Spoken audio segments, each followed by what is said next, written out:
부모된 입장에서 하나님을 가까이 하는 것은 자녀에게 큰 영향이 주어질 수 있다라는 얘기들을 했습니다. 하갈 같은 경우에는 그때 당시에 잘 결혼을 시킨 거겠지만 애굽 여자와 자기 아들을 결혼시켰습니다. 그것은 뭐 못했다라고 보기도 어렵습니다. 그때 당시에 애굽은 초강대국이었기 때문에 참 강한 나라에 괜찮은 여자를 구해서 결혼을 시켰다라고 봐도 될 것 같습니다. 사실 이스마엘 입장에서는 하갈과 같이 엄마인 하갈과 같이 쫓겨날 때 아무것도 가지지 않고 쫓겨났었기 때문에 무일푼이었는데 며느리를 어떻게 그렇게 잘 구했는지 그것도 참 대단한 은혜라고 생각을 합니다만, 근데 그것보다는 아브라함이 자기의 며느리를 구해오는 그 장면을 보면서 믿음의 사람들은 어떤 사람을 가족으로 받아들여야 되는가에 대한 좀 고민을 하려고 합니다. 물론 이것은 율법이 아니고 믿는 자와 결혼하고 안 믿는 자와 결혼하는 것이 어떤 것이 있는가라고 제가 말씀드릴 수 없습니다. 왜냐하면 저는 안 믿는 사람과 결혼해 본 적이 없기 때문에 믿는 사람과 안 믿는 사람의 차이를 잘 모르겠습니다. 그렇다고 남과 저를 비교할 수는 없고, 요셉 같은 경우에는 안 믿는 사람과 결혼을 했습니다. 요셉은 온 땅의 제사장의 딸과 결혼했는데, 온이라는 땅이 있습니다. 애굽에서 그 카이로의 북동쪽에 있는 땅인데, 그 온이라는 땅은 태양신을 숭배하는 땅입니다. 태양신을 숭배하는 제사장의 딸과 결혼을 했습니다. 요셉은요. 그래서 그 말 자체가 뭐냐면은 쉽게 말하면은 무당집 딸과 결혼했다고 볼 수도 있고, 그것을 생각을 해보면은 요셉은 자기의 아내와 결혼했을 때 믿지 않는 여자와 결혼을 했었고, 또 심지어 모세 같은 경우에도 십보라와 결혼을 했는데 미디안의 제사장 이드로의 딸이라고 나오지 않습니까?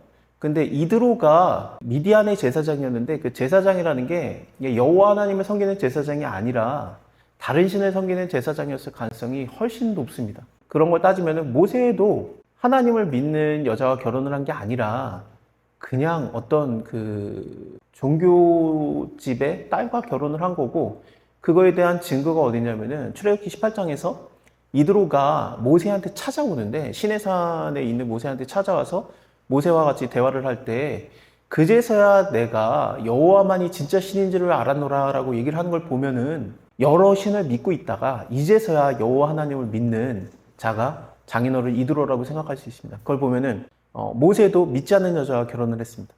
마치 그것을 그 업신여기듯이 그 형과 누이가 아론과 미리암이 너는 왜 그 여자랑 결혼을 했냐라고 하면서 놀리기까지 했었습니다. 그래서 문둥병이 바라고 막 그랬었죠. 그런 생각해 보면은 믿는 여자, 믿지 않는 여자와 결혼하는 거에 대해서 조금 우리가 고민을 많이 하게 됩니다. 사실 청년들이 교회에 가면은 이게 믿는 사람과 결혼한다라는 게 얼마나 어려운지 알 수 있습니다. 교회 가면은 청년부 자매들이 청년부 새로운 남자 새신자가 오기를 학수고대에 기다리고 있습니다. 숫자가 모자랍니다. 미국 한인교회의 사정은 더 심각합니다. 여자들은 쉽게 미국에 유학 갈 수 있지만 남자들은 군대가 끝난 다음에 가야 되기 때문에 잘 안 갑니다. 그리고 또 군대가 끝난 다음에 정착을 하려고 하고 그때 가서 언어를 배우기도 어렵고 하기 때문에 그냥 한국에 사는 남자가 호두룩합니다. 그래도 군대를 다 끝내고 아니면 군대 훨씬 전에 아직 그 중학생이 되기 전에 미국에 와 있는 남자들이 너무 없는데, 그 남자들도 교회 다니는 경우가 수치가 굉장히 낮습니다. 그 사람들에게 믿는 남자와 결혼하라고 하는 교회의 가르침은 무슨 뜻인지는 알겠는데, 옳은지는 알겠는데 성령으로 잉태할 수도 없고 믿음의 가정을 꾸리기가 참 어렵습니다. 정말로 진지하게 저한테 많은 질문들을 해왔었습니다. 청년들이 안 믿는 사람과 결혼하는 것에 대해서 어떻게 생각하십니까? 모세, 요셉을 생각해 보면은 해도 됩니다. 하지만 믿지 않는 자와 결혼을 하게 되면은 쉽지 않습니다. 결혼은 일단 전도도 아니고 결혼은 선교가 아닙니다. 결혼은 결혼입니다. 그래서 저는 추천하는 게 안 믿는 자와 결혼을 해도 되겠지만 그 사람을 결혼 전에 반드시 믿는 자가 되게 해라라고 추천을 합니다. 결혼을 하고 나서 약속, 교회 다니겠다, 약속 그런 거 필요 없다. 안 지켜진다. 지금 복음을 전하고 그 사람에게 믿음의 씨를 주면은 그 씨가 아무리 작아도 반드시 자라나게 된다 라고 추천을 합니다. 자매들은 대부분 기도를 하는 거에 대해서 배우자 기도의 조건이 이상하게도 거의 대부분 동일한 게 하나 있습니다. 놀랍게도 자기보다 믿음이 더 좋은 청년을 원합니다. 자기의 남편이 자기의 믿음을 이끌어주고 자기가 의지할 수 있는 그런 배우자이기를 기도하고 있습니다. 하지만 그런 남자는 교회에 정말 몇 명 없습니다. 그래서 그 자매들에게 가리키는 것은 그 남자가 이제 믿기 시작했더라도 너보다 믿음이 더 좋을 수 있다라는 얘기를 합니다. 아직 몰라서 그렇지 믿음은 더 클 수 있다. 그러니까 너가 의지할 수도 있다라는 것을 가르쳐 줍니다. 교회에 오래 다닌 자매님, 평생을 다녔다면서요. 30년 동안 다녔다면서요. 이렇게 기준을 잡으면 안 되지만 그냥 편하게 전도를 몇 명 하셨습니까? 2명, 3명. 지금 사귀고 있는 남자까지 포함해서. 근데 그 남자가 믿은 지 1시간 만에 자기 친구를 교회에 데려오면은 금방 따라잡힙니다. 믿음의 크기와 가치를 시간의 연수로 계산할 수는 없습니다. 그래서 그 자매들에게 그걸 일깨워주면은 아 그렇구나 라면서 깨달으면서 자기의 남자친구, 배우자가 될 사람에 의해서 말씀을 열심히 가르칩니다. 아니라고 생각하고 딴 사람 찾지 않고 그 사람이 맞을 수도 있겠다고 생각하고 열심히 신앙을 가르칩니다. 그러다가 나중에 믿음이 더 큰 자기의 남자를 발견할 수도 있겠죠. 이 얘기를 쭉 하는 이유는 오늘 리브가를 구해오는 일이 그렇기 때문에 그렇습니다. 리브가를 구해올 때 이 여자가 잘 믿는 여자였냐 안 믿는 여자였냐, 아브라함 입장에서는 믿음의 여자를 구해온 거였고 우리가 모두가 다 교회에서 교육을 받았듯이 잘 믿는 여자를 구해왔다라고 알고 있습니다. 저도 그렇게 계속 생각을 하다가 성경을 곱씹어 보다가 아무래도 부딪히는 하나가 발견이 됐습니다. 야곱이 나중에 이 집, 자기 어머니의 집, 리브가의 집을 갔을 때 그 집이 여호와 하나님을 온전히 섬기는 집이었습니까? 우상이 있던 집입니다. 야곱이 도망 나올 때 그의 딸 라하는 여자가 아버지 집에서 훔쳐나온 것이 금이나 보석이 아닌 가족 수호신 드라빔입니다. 라헬은 무슨 신앙이 있었을까요? 그 아버지가 야곱을 쫓아온 다음에 야곱에게 했던 얘기 중에 가장 중요한 얘기는 다른 거는 괜찮은데 내 신 드라빔 내놔였습니다. 라헬은 끝까지 그걸 숨기고 자기가 가져갑니다. 라헬이 믿는 신은 누구였습니까? 그리고 그의 아버지가 믿던 신은 무엇이었습니까? 여호와 하나님을 온전히 섬겼습니까? 그걸 생각해 보면은 믿음이 도태됐다라고 보는 게 아니라 원래 믿음이 그 수준이었나라는 생각을 하는 게 더 빠릅니다. 그러니까 하나님께서 아브라함을 부를 때 본토 친척 집을 떠나서 내가 지시할 땅으로 가라 하면서 그가 우상 숭배하는 집에서 떠나게 했다라고 하는 것이 더 생각이 편합니다. 다시 말씀드리면 리브가를 데려올 때 리브가가 믿음이 온전한 여자니까 믿음의 여자니까 데려온 게 아니라 굉장히 섞인 믿음을 갖고 있었는데 그 여자를 데려왔다라고 보는 것이 더 해석적으로 옳은 것 같습니다. 사실 그럴 수밖에 없습니다. 왜냐하면은 이 라반의 집에서는, 오라비의 집에서는 여호와 하나님을 제대로 알 수가 없습니다. 이런 걸 생각했을 때 잘 모를 수도 있지라고 생각하는 게 사실 맞습니다. 근데 아브라함과 롯이 떠날 때 하나님께서 그들에게만 말했는지 아니면 그 가족이 다 들리게 말했는지는 모르겠지만 어쨌든 갈대아 우르에서 떠날 때는 분명히 하나님께서 그들에게 어떤 마음의 감동을 줘서 성령의 감동으로 그들이 하나님의 말씀을 정확하게 듣지는 않았지만 약속의 땅으로 오다가 멈췄었던 겁니다. 그 말은 뭐냐면은 그 가족이 하나님에 대해서 알긴 압니다. 하나님을 똑바로 아느냐 모르느냐, 똑바로 모를 가능성이 훨씬 많은 게 지금 현재 창세기 시대의 사람들이기 때문에 모세가 나중에 430년 후에 태어나서 모세오경을 쓸 겁니다. 아직 쓰여진 성경이 없습니다. 그 말은 하나님께서 자기 스스로가 드러나지 않고서는 여호와 하나님을 똑바로 알 수 있는 방법이 없습니다. 하나님에 대해서는 알긴 알았다라고 말할 수 있습니다. 왜냐하면 욥의 친구들 3명 중에 1명이 이 나홀의 가문에서 나왔을 가능성이 굉장히 높습니다. 사실 욥의 3 친구 중에 1명이라고 말하는 것보다는 욥이 나홀 가문일 가능성이 굉장히 높습니다. 아브라함의 동생이었던 나홀의 가문에서 우스가 나오기 때문에 그렇습니다. 그러면은 우스 사람 욥은 아브라함의 그 동생인 나홀의 가문에서 나왔다고 보면은 하나님을 그가 어떻게 알았는가? 물론 하나님께서 그를 만나주시고 알아주시고 그런 것도 있겠지만 지난 시간부터 계속 얘기 드린 것처럼 부모님의 역량으로 하나님을 가까이 하는 것이 익숙해져 있을 가능성이 높습니다. 그러면은 하나님에 대해서 어쨌든 알긴 안 겁니다. 우리랑 다시 적용을 합시다. 믿음이 강한 사람과 결혼하는 것이 옳습니다. 하지만 그 크기를 우리가 가늠할 수는 없고 알아볼 수도 없고 그 사람의 믿음의 크기와 믿음의 순도라든지 그런 것들은 불순할지라도 하나님께서 순도 높게 만드실 수 있습니다. 가장 중요한 거는 그 사람이 믿는 자인가 아닌가의 차이지, 이 사람은 나의 신앙을 이끌어줄 만한 사람이다라고 생각하는 것은 큰 오산입니다. 그 사람이 믿는 사람이라면은 얼마든지 하나님께서 그 사람을 순수한 믿음으로 인도하실 수 있다고 생각하는 게 맞습니다. 그러면 내 결혼 배우자 상대가 좀 더 많아지겠죠. 우리 믿음의 자매님들이 믿음이 굉장히 강한 남자를 원하지만 사모님은 하기 싫고 목사님 후보생이라고 하면은 그것까지는 아니라고 합니다. 그러니까 없지. 기다려도 없지. 믿음이 좋은 청년인데 목사님을 안 하려고 하고 사역을 안 하려고 하고 하지만 잘 살아야 되고 그걸 다 따지면은 없습니다. 얼마 전에 어느 대학교 기독교 동아리에서 저를 강사로 초빙한 적이 있습니다. 그래서 가서 3시간 반 동안 얘기를 했습니다. 믿는 자의 결혼에 대해서 얘기를 해달라고 하길래, 데이트와 결혼에 대해서 얘기해달라고 하길래 이런 얘기를 쭉 했습니다. 자매님들이 눈이 동그래졌습니다. 드디어 자기가 염두해 줄 수 있는 청년들이 더 많아졌기 때문에 그렇습니다. 다 한두 명 갖다가 다들 경쟁하고 있었는데 그 청년이 다가 아니구나. 믿음이 없어 보여도, 아직 믿음이 굉장히 낮은 것 같아도, 아직은 아닌 것 같아도 믿음만 있다면 얼마든지 성장할 수 있구나라는 그 가능성을 보고 눈을 동그랗게 뜨고 제 강의를 보는 게 아니라 저 남자인가? 찾는 그 눈빛을 기억하고 있습니다. 정말 겉보기가 다가 아닙니다. 요셉만 봐도 그렇습니다. 요셉의 겉모습은 어땠습니까? 물론 총리가 된다음을 얘기하는 겁니다. 믿음이 좋아 보였습니까? 아닙니까? 이름이 요셉이 아니었습니다. 사브라빠네아입니다. 애굽말이고 신들이 말하기를 그를 여기 살게 하라 라는 이름을 가진 자로 바뀝니다. 파라오가 그를 총리로 만들 때 너의 이름을 사브라빠네아라 라고 바꿔줬기 때문에 그렇습니다. 이름 자체가 우상의 이름이 있는 겁니다.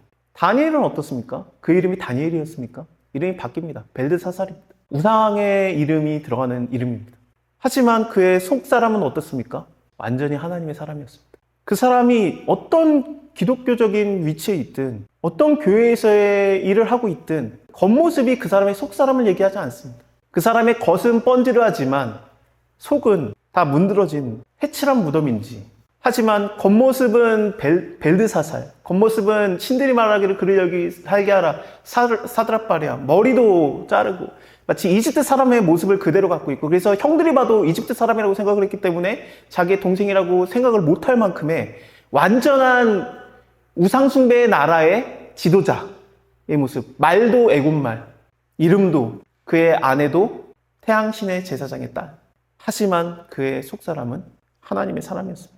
내가 배우자를 구하든지 내 자녀가 배우자를 구하든지 그럴 때 가장 중요한 부분이 이거라고 생각합니다. 그 사람의 겉모습이 아닌 속의 모습을 알아보는 것입니다. 근데 그것뿐만 아니라 더 중요한 것은 내 자체가 그러한가입니다. 아브라함이 며느리를 구해올 때 그의 겉모습을 보게 한 게 아닙니다. 가서 구해와라 그랬을 때 속사람이 하나님을 순종하는 여자인지를 구해오는 거였습니다. 물론 그것을 우리가 알 수 없습니다. 사람 속을 어떻게 사람이 압니까? 내가 내 속을 모르겠습니다. 사람의 속을 알아보려면 하나님이 도와줘야 됩니다. 그렇기 때문에 배우자 기도가 중요한 겁니다. 배우자 기도는 하나님께 기도하고 그 사람을 만나게 해달라는 기도입니다. 그래서 배우자 기도에 대한 얘기가 오늘 24장에서 등장하고 있는 겁니다. 아브라함이 나이가 많았고 여호와께서 그의 범사에 복을 주셨고, 그 범사에 복을 주신 것으로 인해서 나뿐만 아니라 며느리를 구해오는 것, 내 아들을 위한 것도 하나님이 복을 주시겠다라는 믿음이 있었던 것 같습니다. 모든 집의 소유를 맡은 이 늙은 종에게 와가지고 너의 손을 내 환도뼈 밑에 넣어라. 이거는 이때 당시에 서약을 맺는 방법이었습니다. 너는 나한테 맹세해라. 맹세의 방법으로 너의 손을 내 환도뼈 밑에 넣고 가나안 여자 중에서는 아내를 구하지 말아라. 가나안 여자가 아닌 내 고향 내 족속에게 가서 나의 아들 이삭을 위해서 아내를 택하라. 만약에 안 오면은 제가 이삭을 데려갈까요? 우리 도련님을 데려가서 만나게 할까요? 그러니까 아니다. 안 오면은 네 상관없다. 와야 된다. 올 것이다. 하나님께서 그걸 도울 것이다. 올 것이다. 그 말은 뭐냐면 아브라함이 자기 아들 이삭이 약속의 땅을 떠나지 않기를 간절히 바라는 마음에서, 하나님의 언약 안에 들어와 있는 것을 원하는 마음에서 그렇게 말한 거고, 심지어 여자를 구해오러 가야 되는 당연한 상황에서도 못 가게 한 겁니다. 그리고 그 안에 들어오는 하나님의 언약 안에, 하나님이 우리 가정과 맺은 언약 안에 들어오는 여자는 며느리다 라고 생각을 한 겁니다. 그러면은 이렇게 해라. 너는 가서 데리고 오고 만약에 안 오겠다고 하면은 이 맹세가 너와 상관이 없다. 하지만 걱정하지 말아라. 하나님께서 너의 앞에서 인도할 것이다. 그래가지고 주인의 낙타 10마리를 취해가지고 떠나서 메소포타미아로 가서 나홀성에 이릅니다. 우물에 도착을 했는데 저녁 때였습니다. 여인들이 물 길러 나올 시간이었습니다. 그러니까 저녁이 되면은 여인들이 물을 길러 나옵니다. 마실 물도 필요하고 발 닦을 물도 필요하고 씻을 물도 필요하고 요리할 물도 필요하기 때문에 저녁 때에 물을 뜨러 오는 게 있습니다. 근데 물을 뜨러 오는 게 왜 딱 그 시간이 있느냐? 우물이 워낙에 귀한 그 동네의 자산이었기 때문에 그 위에다가 덮어놨다가 그걸 열고 그 물을 뜰 수 있게 허락되는 시간들이 따로 정해져 있었습니다. 그래서 그거를 여는 시간, 저녁 시간, 또 그 양들이라든지 그거를 좀 밤새도록 보호하는 자들도 양들에게 마지막으로 물을 주고 내일까지 있어야 되기 때문에 물을 여는 시간이 있습니다. 이 시간에 기다리고 있었던 거죠. 그러면서 하나님한테 기도를 한 겁니다. 이 종은 하나님을 믿는 자가 아닙니다. 하지만 하나님을 가까이 하는 법은 압니다. 아브라함에게서 많이 봤기 때문에 그렇습니다. 제 자녀에게도 그것이 될 수 있다는 거 말한 것처럼 제가 저번에도 내 자녀, 내 남편, 내 주위 사람이라고 말한 게 내 주위 사람도 나의 신앙을 보고 그것을 하나님을 찾는 것으로 본받을 수 있습니다. 그래서 이 종이 가족은 아니지만 하나님을 가까이 하는 아브라함을 봐왔던 이 종이 하나님한테 기도를 합니다. 나의 하나님 여호와여가 아니라 나의 주인 아브라함의 하나님 여호와여라고 말합니다. 내 주인 아브라함이 믿는 하나님, 내가 지금 주인의 명을 쫓아서 며느리 구하러 왔는데 잘 만나게 해주세요. 내가 어떻게 알아볼까요? 누군지 어떻게 할까요? 여기까지 왔는데 내가 어떻게 알아볼까요? 이렇게 합시다. 배우자 기도가 시작이 된 겁니다. 조건이 들어가는 겁니다. 하나님 이런 사람 만나게 해주세요. 이런 사람 만나게 해주세요. 그거 똑같죠? 이제 우물물을 풀어 여자들이 올 건데 나에게 물을 달라고 했을 때 마시세요 하고 물을 떠주고 낙타도 목마르겠네. 왜냐면 그때는 이제 양이라든지 염소라든지 그런 동물도 물을 마셔야 되는 마지막 시간입니다. 낙타도 있네요 하고 물을 마시게 하는 여자가 있으면은 이 여자는 하나님이 나에게 만나게 한 여자, 그러니까 쉽게 말하면 내가 데려가야 될, 우리 도련님을 위해서 데려가야 될 며느리감인 줄 내가 알아보겠습니다 라고 기도를 했더니 기도가 끝나기도 전에 아직 입에 있을 때, 그 기도가 입에 있을 때 리브가가 올라오는 겁니다. 리브가가 와가지고 물을 뜨려고 하니까 물어봅니다. 나에게 물을 주세요. 그랬더니 리브가가 마시세요라고 합니다. 이거는 그럴 수 있습니다. 왜냐하면은 물을 떠서 주는 게, 아니 남자 당신은 왜 손이 없어 발이 없어 왜 물을 왜 안 떠요? 그렇게 말할 수 있지만 이 우물이라는 게 공동재산이었기 때문에, 동네 공동재산이기 때문에 이방인이 함부로 푸는 것이 불가능했을 수도 있습니다. 그래서 물을 주세요 했을 때 마시세요 하고 떠서 줬는데 더 중요한 게 있죠. 낙타도 있네요 하면서 그 낙타에게 물을 줍니다. 그거를 이 늙은 종이 그대로 보고 있었습니다. 아니 이거 누구나 할 수 있는 거 아닙니까? 물 마시세요. 그리고 아니 이거 할 수 있네요. 이거 너무하는 거 아닌가? 이게 배우자 기도로 맞나? 이게 알아보는 게 맞나? 누구나 할 수 있는 거 아닌가? 식당 가가지고 물 떠주는데 한 사람한테만 떠줍니까? 거기 4명 앉아있으면 4명한테 다 떠주지. 나도 하겠네. 아닙니다. 낙타입니다. 물을 떠야 되는데 사람이 아닌 낙타에게 떠주고 있는 겁니다. 낙타가 물을 얼마나 마실까요? 낙타가 한 마리가 아니라 주인의 낙타 10마리를 데리고 왔습니다. 낙타들에게도 물을 줬다라고 나옵니다. 10마리에게 우물물을 퍼서 준 겁니다. 수돗물을 틀어준 게 아니라 우물물을 퍼서 주는데, 그때 당시에 두레박 사이즈로 가장 적게 목만 축이는 정도로 낙타에게 물을 떠서 주는 거라고 할지라도, 배부르게 줬는지 목마른 거를 그냥 해소하는 정도인지 물을 뜨는 정도가 얼마큼이 되느냐, 최소 56번을 떠야 됩니다. 이 여자가 그걸 했습니다. 어떻게 생각하십니까? 온 세상에 이 여자 하나입니다. 배우자 맞습니다. 몰라볼 리가 없습니다. 잘못 알아볼 리가 없습니다. 이거를 해? 놀랍게도 늙은 종은 한두 마리 끝난 걸로 됐다라고 하지 않고 끝까지 지켜보고 마지막까지 지켜보고 하나님께 기도한 응답이 이루어진지를 확인을 합니다. 하나님께서 과연 평탄하게 길을 여셨구나. 머리 숙여 경배하고 여호와께 경배하고, 그 사람이 머리를 숙여서 여호와께 경배하였다라는 게 참 좋습니다. 가로되 나의 주인 아브라함의 하나님 여호와여 찬송하나이다. 나의 주인에게 주의 인자와 성실을 끊이지 않게 하였으며 여호와께서 길에서 나를 인도하사 내 주인의 동생의 집에 이르게 하였나이다 하니라. 세상에 하나님의 일을 이루려다 보니까 하나님을 안 믿는 종을 통해서도 하나님께서 돕습니다. 하나님이 나에게 하나님의 크신 일을 이루려다 보니까 믿는 사람들을 통해서 하는 것도 맞겠지만 심지어 안 믿는 사람이 하나님의 통로가 되어서 저를 돕습니다. 안 믿는 사람이 하나님의 사람을 돕는 것은 성경에 너무너무 많이 나옵니다. 왜 그렇습니까? 안 믿는 사람도 하나님의 피조물입니다. 하나님께서 그들을 창조하셨습니다. 그들이 구원을 받지 못하는 사람들이라고 할지라도 하나님께서 그들을 오늘 먹이시고 입히시고 재우시고 살리시고 보호하시고 계십니다. 그들이 믿고 있는 하나님의 자녀들을 위해서 돕게 하는 마음과 헌신을 하게 하는 것을 하나님이 얼마든지 하실 수 있습니다. 하나님의 사이즈로 보면은 믿는 사람, 안 믿는 사람이 아니라 믿는 나와 나의 주변에 붙인 수많은 사람들입니다. 그래서 하나님께서는 내가 닿는 곳마다 다 살아나게 하시고 한 곳에 머물지 않고 또 다른 곳에 가서 그들을 살리라고 보내시는 겁니다. 하나님은 나 때문에 내 주변이 다 살아나게 하시고 내 주변이 보호받게 하시고 내 주변이 뭔가 이루어지게 하십니다. 이 종이 하나님의 도우심을 받아서 했던 이 일은 아마도 하나님께서 그에게 큰 상급을 줬을 겁니다. 하나님의 일을 순전히 잘 지켜 행했으니까요. 당연히 그랬겠죠. 영혼 구원에 대한 얘기를 하는 게 아니라 돌아와서 아브라함한테 칭찬받지 않았겠습니까? 어마어마한 상급을 받았을 겁니다. 성경에 나오지 않습니다. 그걸 쓸 필요는 없으니까요. 나를 통해서 수많은 사람들이 살아나고 그러는 겁니다.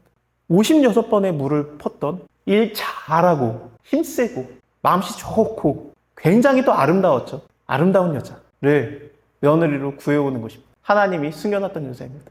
이 여자와 만나서 데려가야 되는데 집에 가서 설득을 해야 되는데 어떻게 설득을 해야 되겠습니까? 이 집이 잘 믿는 집인지 안 믿는 집인지 우리가 아까 고민을 좀 해봤잖아요. 역시 결혼시키려고 설득할 때는 최고가 뭡니까? 있는 거 자랑해야지. 있는 거 자랑합니다. 없는 거 자랑하겠습니까? 있는 거 자랑합니다. 가자마자 선물을 쏟아냅니다. 눈이 동그라지게 만듭니다. 선물 왕창 주고 리브가한테도 왕창 주고 그 집에도 선물을 주고 근데 놀랍게도 약오르게도 리브가한테 주는 선물은 어떻게 됩니까? 갖고 오죠. 다시 아브라함에게로. 비밀인데 결혼 선물을 뭐로 해줄까? 가성비 따지다가 아니구나. 저도 갖고 오는구나. 압구정 현대백화점을 데려가서 시계를 사줬습니다. 갖고 있습니다. 미국에 갖고 갔다가 한국으로 갖고 왔고 지금 이사를 몇 번을 다녔는데 아직도 갖고 있어요. 물론 52절을 보면은 오라버니와 어미에게도 보물을 주니라. 그래서 이 보물뿐만 아니라 우리 주인님 잘 삽니다. 그리고 아들 하나예요. 잘 생각하세요. 아들 둘 있었는데 한 명 내보냈고요. 지금 아들 하나예요. 어떻게 될까요?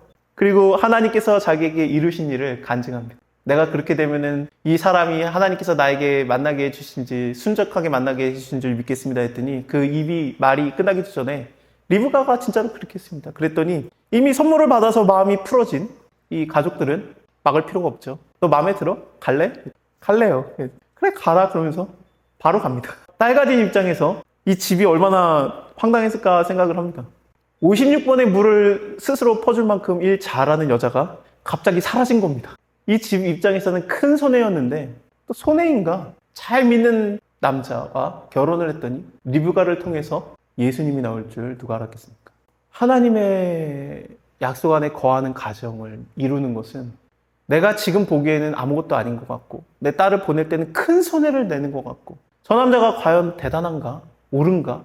애굽 사람 만나서 결혼하는 게 맞지 않나? 초강대국의 남자랑 결혼하는 게 맞지 않나라는 여러 생각을 하게 됐지만 내가 눈에 보이는 그 눈에 보이는 보암직도 하고 먹음직도 한 그 선악과 말고 하나님을 쫓으면 하나님 제가 사람을 만날 건데 하나님 순적히 만나게 하소서 이런 사람이면 제가 하나님이 만나게 한 줄 제가 믿겠습니다 하면서 그것을 하나님께 의지하면은 하나님께서 만나게 했을 때 그 나머지 이루시는 하나님의 약속과 이루심과 성취는 이스마엘의 가족과는 비교가 안 됩니다. 내 자녀가 믿는 사람과 결혼하길 원하십니까? 안 믿는 사람과 결혼하길 원하십니까? 저는 솔직히 기다려서라도 욕심을 내서라도 믿는 사람과 결혼하게 할 겁니다. 안 믿는 사람도 괜찮지 뭐 라는 말을 할 수 있지만 이 말씀의 의미를 아는 저에게는 믿음의 가정을 하나님의 약속의 가정을 이루어가고 지켜주는 것은 부모로서 굉장히 중요한 일이라고 생각을 합니다. 저는 그걸 할 겁니다. 물론 내 딸은 그렇겠지만 아들은 결혼할 때 선물에 대해서 아끼지 말아라. 다 너 거다. 너보다 잘 보관해 주더라. 먼저는 근데 나입니다. 내가 그 배우자와 맞는 짝이어야 되기 때문에 그만큼 제가 올라가야 됩니다. 신발이 서로 다르지만 똑같듯이, 완전히 반대죠, 신발은. 좌우가 다르지 않습니까? 완전히 다르지만 똑같듯이 제가 그런 사람을 짝으로 만나게 하십니다. 나는 아디다스 운동화인데 오른쪽은 샤넬 구두를 만나게 하지 않습니다. 그거를 쫓아가는 게 옳은 게 아니라 내 짝을 만나는 게 옳은데, 내가 내 좋은 짝을 만나려면 내 스스로가 하나님 앞에 온전히 있어야 됩니다. 그러면 하나님께서 그 짝을 어디서 진짜 찾아오십니다. 그러면은 한눈에 알아볼 수 있습니다. 왜냐하면 그거에 대해서 늘 기도해왔기 때문에. 배우자 기도는 하나님, 내가 월급은 700 이상, 키는 178, 여기서 안 물러섭니다 하나님. 그게 배우자 기도일 수도 있는데 그게 배우자 기도가 아닙니다. 내 짝을 위한 기도이기 때문에, 분명히 나와 만나게 될 거기 때문에 배우자 기도는 하나님, 제가 오늘 너무 힘든 일이 있었어요. 너무 아팠어요. 너무 괴로웠어요. 제 짝은 어디 있는지 모르지만 오늘같이 힘든 날이 없었으면 좋겠네요. 오늘 행복하게 지냈으면 좋겠어요. 그를 보호해 주세요라는 것이 배우자 기도입니다. 만나게 되었을 때 이름도 모르고 얼굴도 모르고 계속 기도시켰던 너가 배우자구나, 드디어 만났구나 라고 내 뼈 중에 뼈, 살 중에 살이라 알아보게 되는 것입니다. 하나님께서 중매하기를 원하십니다. 부모이기 때문에 그렇습니다. 하나님 아버지께, 하나님 저를 중매해 주세요, 좋은 가정을 꾸리게 해주세요 라고 하시면 그 가정을 주님께서 이루시고, 부모된 우리는 자녀에게 그가 오해하지 않게 정확하게 교육시킬 필요가 있습니다. 하나님의 자녀가 많아지기를 주님의 이름으로 소원합니다.